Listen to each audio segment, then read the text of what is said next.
What's going on YouTube? Andrew Summers here, and I have brought with me today another one of my vehicles. This time it is a 2500 series truck, kind of like a GMC or a Ram, Chevy, Ford. Basically it's a 3/4 ton pickup truck that's kind of militarized, as you can sort of tell. Kind of the reason I built this model was actually, it was one of those things where you start off building one thing and then it quickly devolves into something else. This model started life as a dually pickup truck. I'll put a photo up here. It started off life as that, and I had had that around in my collection for a number of years, and I got to looking at it, and I went, well, first of all, I want to change the color. I want to make it dark gray instead, and while I'm at it, let's see what else I can do to modify the design.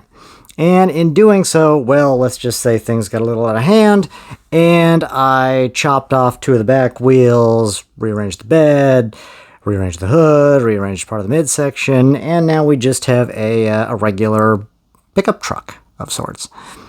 So to begin with, on the features of the model, like every one of my models, it has working steering and suspension. So the back wheels, front wheels, both go up and down like so. You can see the articulation on the front set. And then those front wheels, like I mentioned, they also have working steering like that. You just position the wheels with your thumb and your finger here, roll it around. Rolls pretty damn well. Also, the steering function's pretty good too. Some other features, there are opening doors on the model. On this one, the doors are a little difficult to open.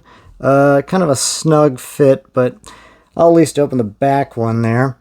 And you can see that the model has seating for 4. You can actually fit 2 up front and then 2 in the rear there. See if we can button this thing back up without it breaking. Wow, look at that. That's a shock. And then when we turn the model to the back here, the setup I have here was kind of inspired by overlanding rigs. I know a lot of people take their trucks and they turn them into like cross-country overland vehicles. And if it's a pickup truck, what they usually do is they'll mount like the jerry cans, water, gas, extra stuff on this like added bumper to the back. So that's kind of what I've done here.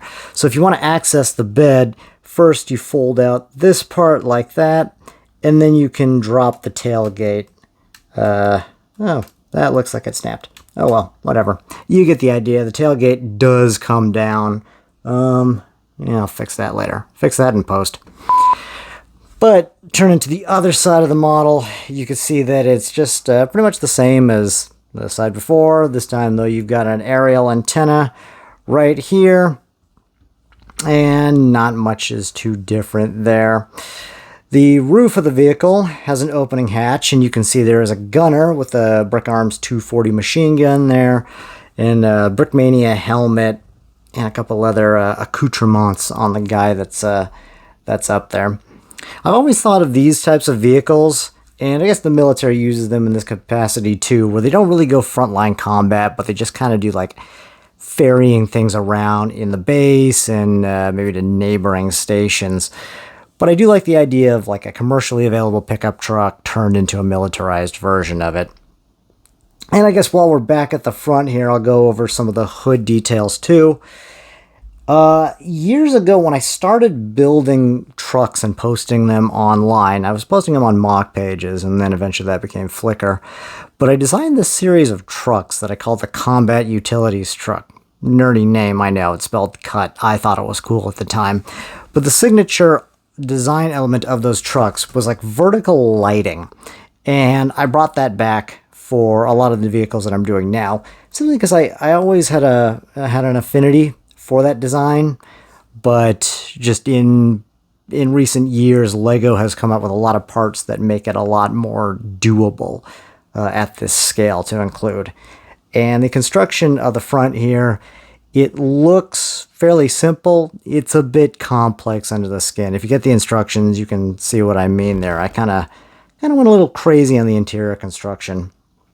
And then you can see I'm using this little fence piece here as the grill. Typically I would use those 1x2 grill tiles, but a friend of mine was like, you know, I think you could spice things up a little bit more. So I looked at my piece catalog and I went, okay, let's see if I can incorporate this. And I think I did pretty well. You can also see there's the bumper right here using an Ingo tile. Love that piece. And I also got some other Ingo tiles up on the hood. And then you can also see kind of the cage around the window with the 3 lights up top.